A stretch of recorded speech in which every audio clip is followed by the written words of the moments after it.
Hello students.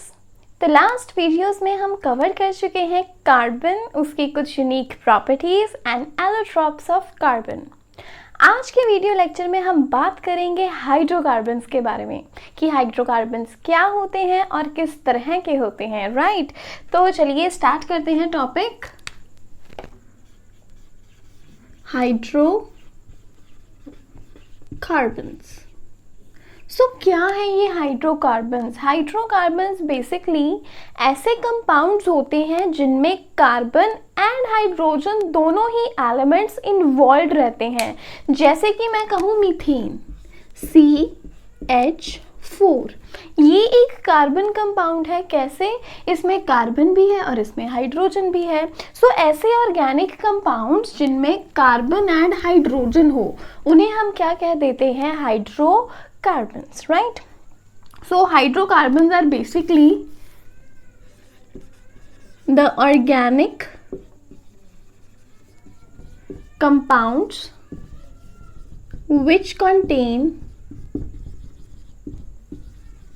carbon as well as hydrogen.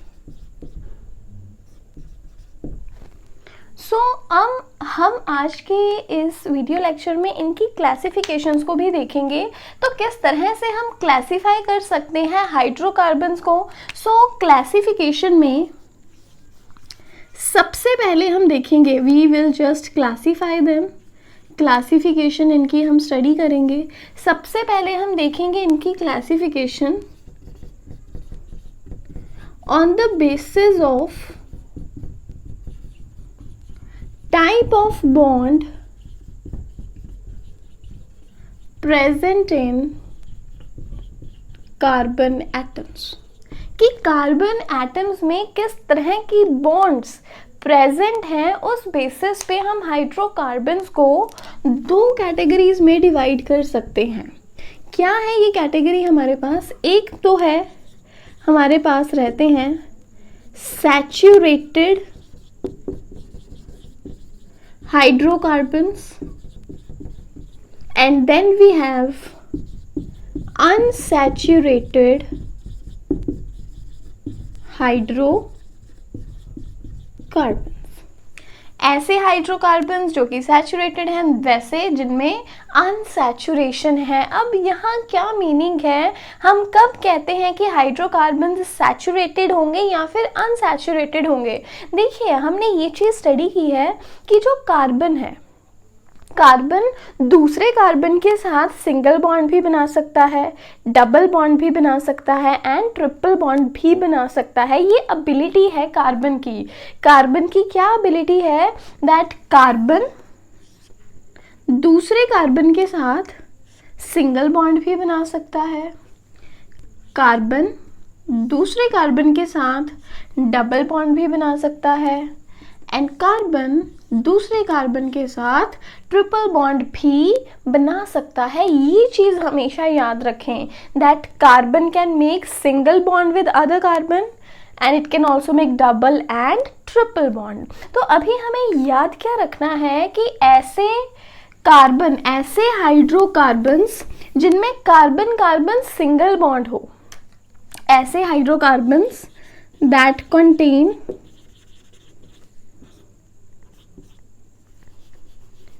Carbon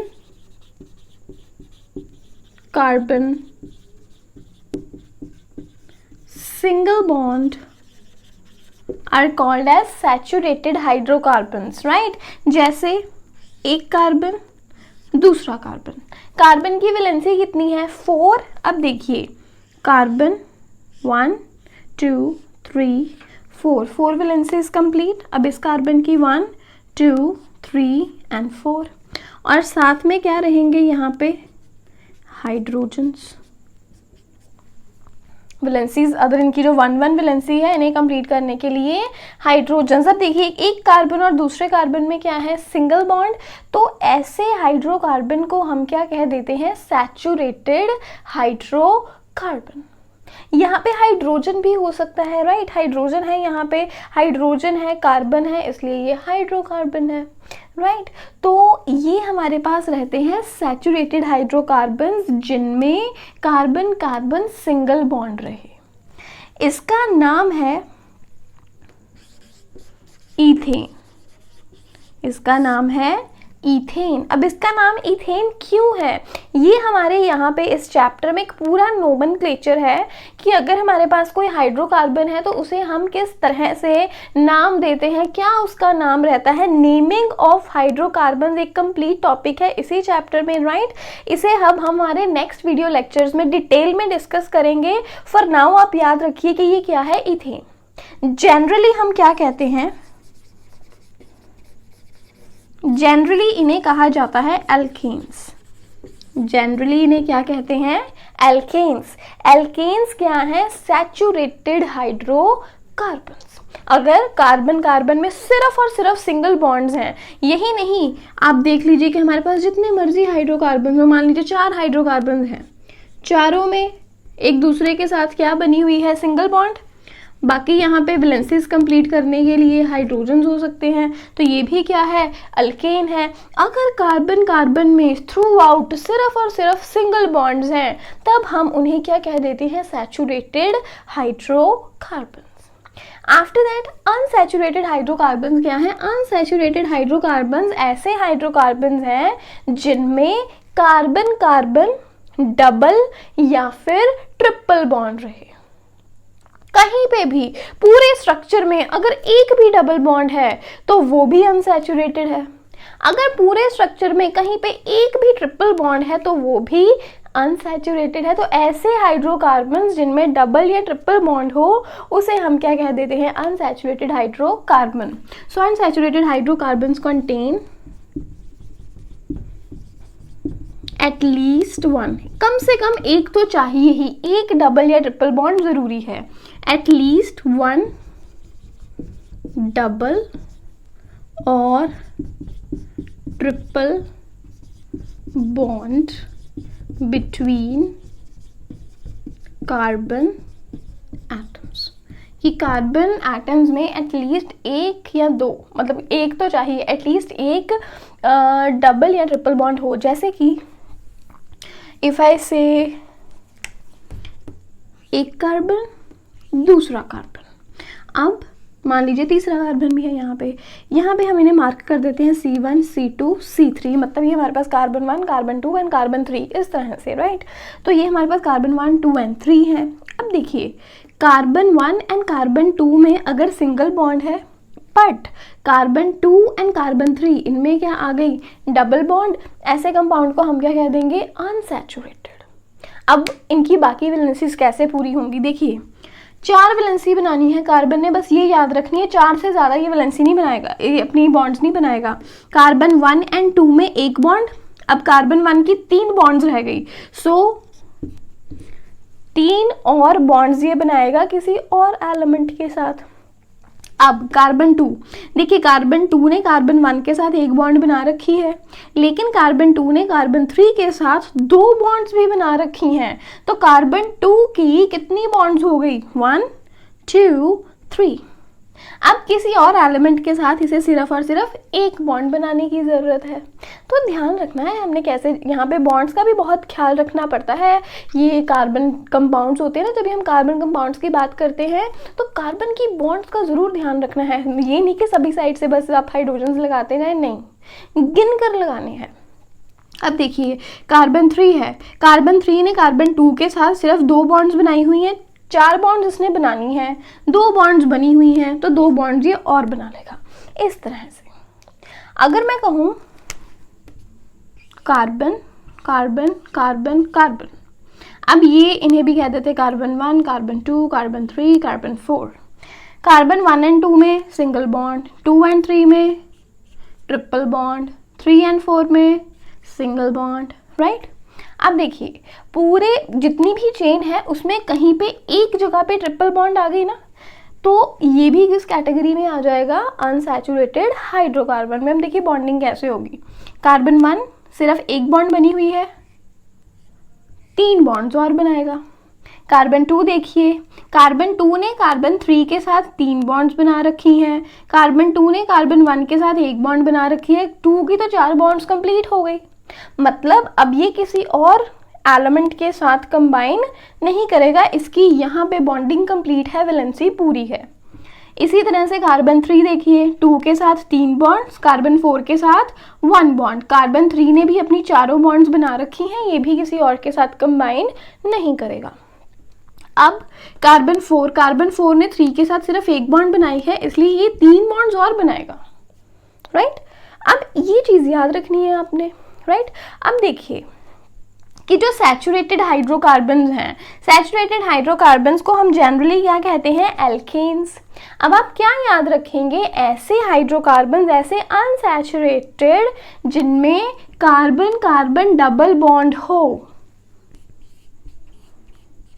they are called as alkene. उन्हें हम क्या कहते हैं, एल्कीन। अगर कार्बन कार्बन ट्रिपल बॉन्ड हो तो उन्हें कहते हैं एल्काइन। उन्हें क्या कहते हैं, एल्काइन, राइट। सो इस तरह से याद रखें कि अगर हम इन्हें इनकी बॉन्ड के बेसिस पे डिवाइड करते हैं तो हमारे पास सैचुरेटेड एंड अनसैचुरेटेड हाइड्रोकार्बन्स हैं।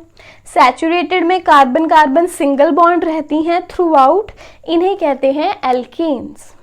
अगर हम बात करें अनसैचुरेटेड हाइड्रोकार्बन्स की, अनसैचुरेटेड हाइड्रोकार्बन्स में कार्बन कार्बन डबल बॉन्ड या कार्बन कार्बन ट्रिपल बॉन्ड रहेगी। अगर कार्बन कार्बन डबल बॉन्ड है तो एल्कीन कहेंगे, अगर carbon carbon triple bond exist कर रही है तो हम कहेंगे एल्काइन। Done this one. यहाँ पे अभी देखिए इतना इजी है। अभी एक और चीज़, अब हम इनके कुछ एग्जाम्पल्स देखते हैं, राइट। जैसे ये इथेन है, अभी यहाँ पे इनके और देख लेते हैं। अभी चलिए यहाँ पे हाइड्रोजन अगर हम मार्क करें,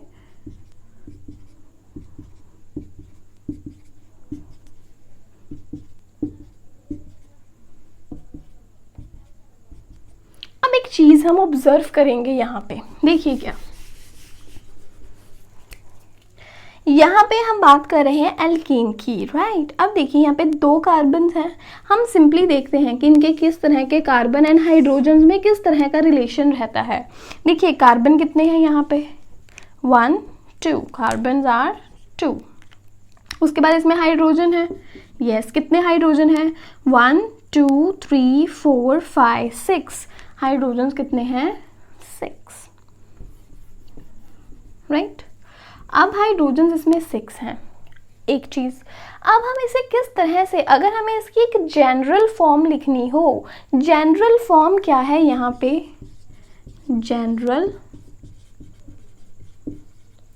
फॉर्मूला ऑफ अल्कीन्स। एल्कीन्स का जनरल फॉर्मूला क्या है हमारे पास, CnH2n + 2, CnH2n + 2। n का मीनिंग क्या है, n is number of carbon atoms. n क्या है, नंबर ऑफ कार्बन एटम्स। अब देखिए यहाँ कार्बन एटम्स कितने हैं, 2, तो यहाँ n की वैल्यू क्या हो जाएगी, 2। तो C के साथ हम n की वैल्यू क्या लिखेंगे, 2 लिखेंगे। H 2, n की वैल्यू कितनी है, 2 + 2, 2 × 2 4, 4 + 2 6, तो हाइड्रोजन्स भी कितने आ गए, 6। ये चीज़ है यहाँ पे कि ये इसका जनरल फॉर्मूला है और एग्जाम्स में पूछा जाता है that right the general formula of alkene, right the general formula of alkene and alkyne. तो इनके भी जनरल फॉर्मूलाज हैं, राइट। एल्कीन का जनरल फॉर्मूला है CnH2n एंड एल्काइन का है CnH2n - 2। तो देखिए एल्कीन है CnH2n, अगर CnH2n + 2 लिखेंगे तो हमारे पास क्या बनेगा, एल्केन।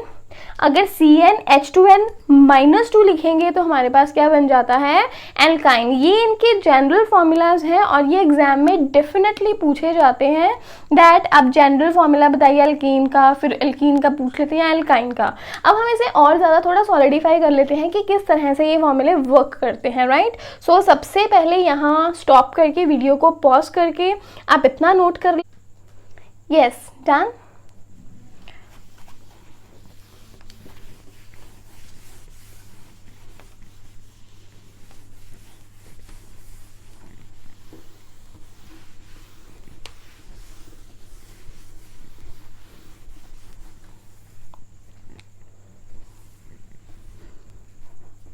सो सैचुरेटेड हाइड्रोकार्बन्स में हमने पढ़ा एल्कीन, अनसैचुरेटेड में हमारे पास रहते हैं एल्कीन एंड एल्काइंस। एल्केन का formula, general formula CnH2n+2, CnH2n and CnH2n-2। अब देखिए अगर हमारे पास एक कार्बन हो, दो कार्बन हो, तभी तो बहुत इजी है कि हम स्ट्रक्चर बना के बता देंगे भी अगर इतने हमारे पास कार्बन्स हैं तो हाइड्रोजन इतने होंगे। अगर मैं कहूँ कि आपके पास 108 कार्बन्स हैं तो क्या आप पहले 108 कार्बन्स को ड्रॉ करोगे फिर देखोगे कि कितने हाइड्रोजन्स हैं? नो, तो हमें उसके लिए एक सिंपल फॉर्मूला चाहिए ना। तो ये सिंपल जनरल फॉर्मूला है। तो सबसे पहले हम देखते हैं कि ये वर्क करता है या किस तरह से वर्क करता है। देखिए अगर हम कहें इफ हमारे पास number of carbons that is जो n की वैल्यू है वो 4 है, अगर n की वैल्यू 4 है तो हमारे पास हाइड्रोजन कितने होने चाहिए? देखिए C4H2, n की जगह हम क्या फिल करेंगे? 4 और साथ में क्या लगाएंगे? +2। क्या बन जाएगा? C4। तो H कितने हैं? 4 × 2 8, 8 + 2 10। तो यहाँ कहा जा रहा है कि अगर आपके पास 4 कार्बन्स हैं तो हाइड्रोजन कितने होने चाहिए? 10। अब हम इसे चेक कर लेते हैं। तो हम 4 कार्बन्स बनाएंगे, 1 2 3 4, सब में सिंगल बॉन्ड है। हाइड्रोजन्स देखो 1 2 3 4 5 6 7 8 9 10। तो कहा 4 + 4 दैट इज 8, 8 + 2 10। तो अगर हमारे पास 4 कार्बन हैं तो हाइड्रोजन कितने रहेंगे यहाँ पे? 10। ये चीज़ है। देखिए तो छोटा सा स्ट्रक्चर है जिसमें हम सिर्फ 4 कार्बन्स बोल रहे हैं। जब हमारे पास बड़े बड़े कार्बन्स के स्ट्रक्चर हो तो हर बार थोड़ी ना हम यहाँ पे पूरा स्ट्रक्चर ड्रॉ करने बैठेंगे और देखेंगे कि कितने हाइड्रोजन्स हैं। तो यहाँ सिंपली फॉर्मूला से आप पता कर सकते हैं कि अगर हमारे पास सिंगल बॉन्ड वाला कंपाउंड है, मीन्स अगर हमारे पास एल्केन है, अगर हमारे पास n कार्बन्स हैं तो हाइड्रोजन कितने हैं? 2n + 2। तो इस तरह से भी क्वेश्चन रहता है समटाइम्स कि आपको कहा जाता है कि आपके पास स्पेसिफिकली यही कंपाउंड है that you are having alkane है। अगर उसमें कहते हैं कि अगर उसमें 8 कार्बन्स हैं तो बताइए हाइड्रोजन कितने हैं? तो हम क्या करेंगे? 8 को सिंपली 2 के साथ मल्टीप्लाई करेंगे और उसमें 2 ऐड कर देंगे। अगर हमारे पास 8 कार्बन्स हो तो हाइड्रोजन कितने होंगे? 8 × 2 16, 16 + 2 18। तो देखिए हमें एकदम से बड़ा स्ट्रक्चर बनाने की जरूरत नहीं है, right.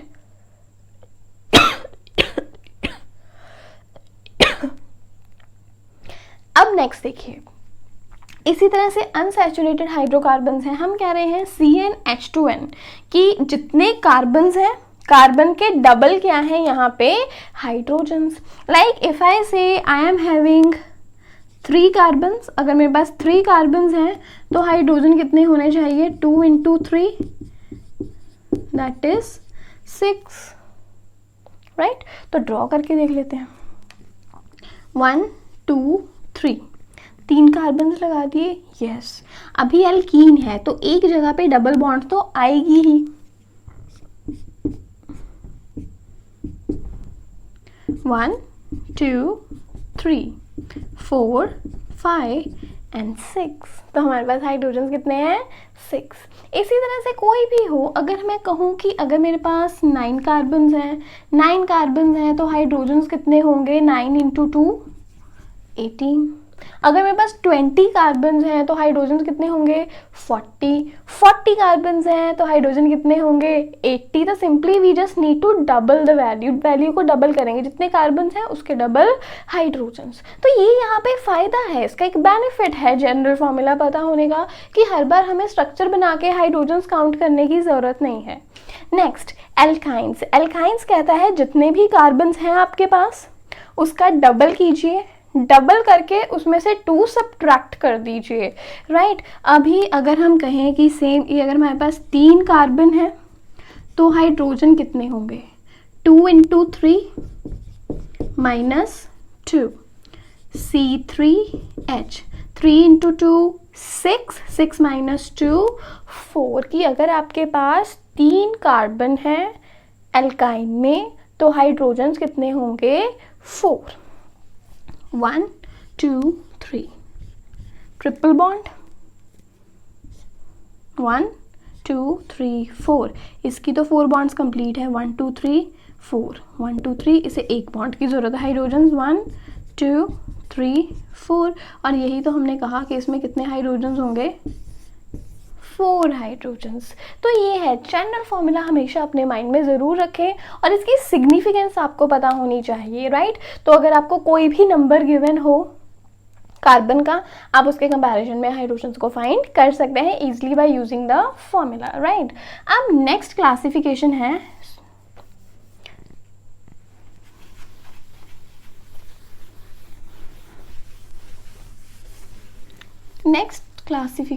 is on the basis of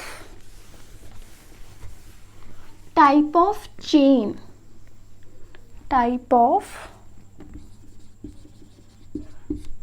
present in carbon atoms, कि कार्बन एटम्स में किस तरह की चेन प्रेजेंट है, राइट। चेन देखिए, अब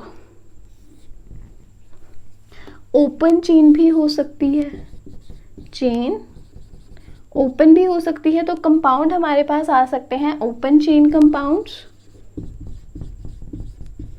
या फिर चेन क्लोज हो सकती है। तो इस तरह से हमारे पास कंपाउंड्स आ सकते हैं क्लोज्ड चेन कंपाउंड्स, और इन्हें हम रिंग कंपाउंड्स भी कहते हैं। These are called as ring compounds, right. अब देखिए ओपन चेन में हमारे पास 2 चीजें हो सकती हैं, कि चेन या तो स्ट्रेट हो, वी में हैव स्ट्रेट चेन कंपाउंड्स, और we have branched chain compounds. Open chain compound में क्या है कि जो कार्बन एटम्स हैं स्ट्रेट चेन में जुड़े हुए हैं, 5 कार्बन है सीधी चेन बना रहे हैं, 1 2 3 4 5, बाकी इनकी वैलेंसीज। ब्रांचिंग में क्या होगा कि मेरे पास 5 कार्बन तो जरूर हैं लेकिन वो स्ट्रेट चेन नहीं बना रहे, वो ब्रांचिंग कर रहे हैं, लाइक 1 2 3 4 एक चेन में और 5th वन यहां कहीं लगा हुआ है,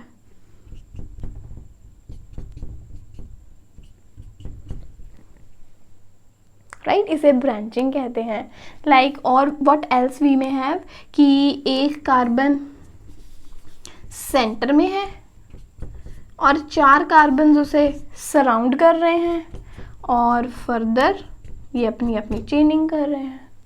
इस तरह का कंपाउंड कि अगर तो बिल्कुल सीधी चेन बन रही है तो उसे हम कहते हैं स्ट्रेट चेन।